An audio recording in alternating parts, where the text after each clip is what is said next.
Welcome to On the Way to School, your 6-minute daily boost for educators and administrators. I'm Christopher S. Dennis, and today, let's elevate our journey together.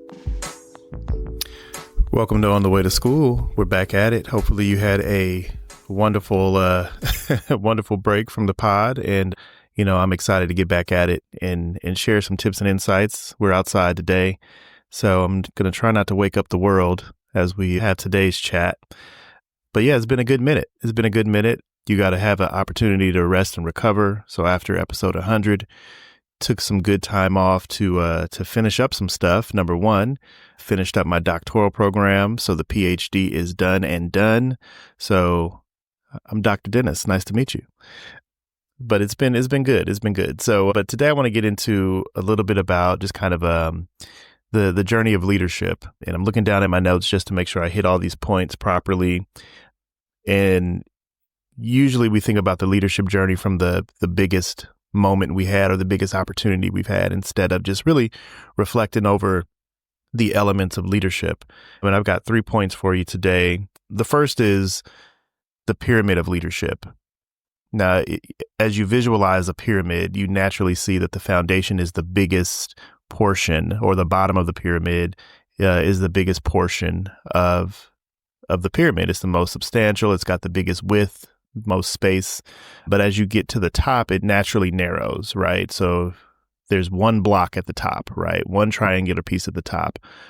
But those 2 to 3 layers before that, it's probably like 4 bricks, 3, 2, and up to 1.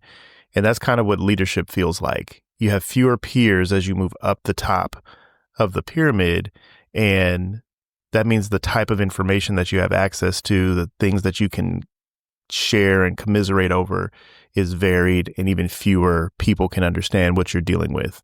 Now, while you go up that pyramid, of course, things like compensation, autonomy can increase, but it's essentially a limiting space where you don't have a lot of people you can connect with. So when you think about the pyramid of leadership, you have to prepare yourself to naturally be a little wiser in how you kind of just find solitude and ways you can share and find support. A good way to do that is to join, a board with other people who have similar roles, or find some other service where you can kind of pour that into a different space where the stakes are lower.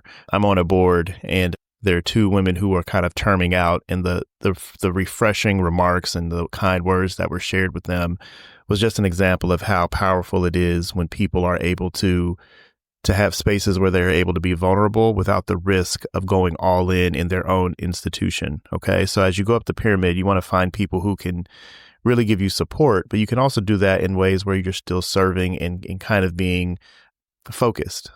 And friendships are great, right? But every friendship doesn't necessarily understand the work that you do. So that's why it's important to find like-minded people.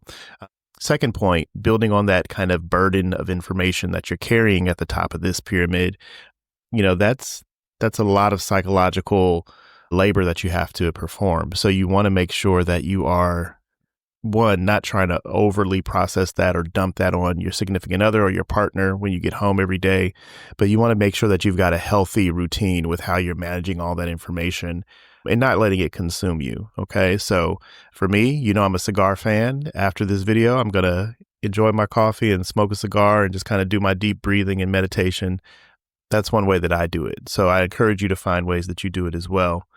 And then finally, just finding solitude, finding solitude in whatever ways you can, be it a vacation, a good book, a good TV show, something like that. But find a way to process these things. Okay. So as I hear this airplane flying up above, I'll probably wrap this up. But, the journey to leadership is important. It's significant. It's fulfilling. But you definitely want to understand how to kind of manage and navigate your own energy as you move forward. So again, welcome back to the pod. Dr. Dennis checking in.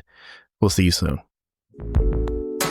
Thanks for joining me on the way to school. Stay inspired, stay motivated, and keep making a difference. I'm Christopher S. Dennis. See you tomorrow.